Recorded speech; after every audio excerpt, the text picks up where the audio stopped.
Okay, so we've created our application and now we have only this basic first page. And now we're going to create our first view. So we're going to create something like a hello world page. So Rails, generate a controller named home with an action index.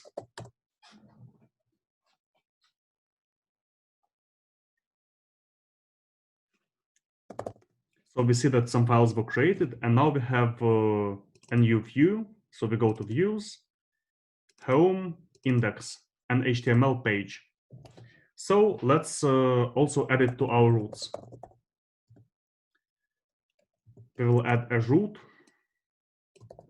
so that when we open our application, we see not this page, but the home index page. And we go to Rails server.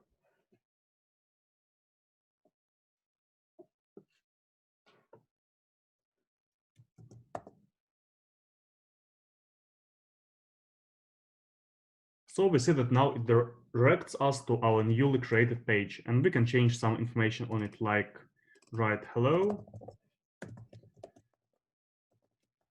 world. You see that it has changed. Okay, now we are going to save the things that we've created.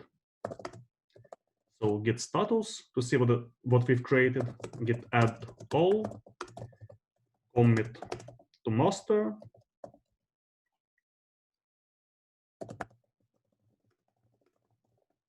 Okay, so we've commented our changes, and in the next lesson, we are already going to push this to Heroku.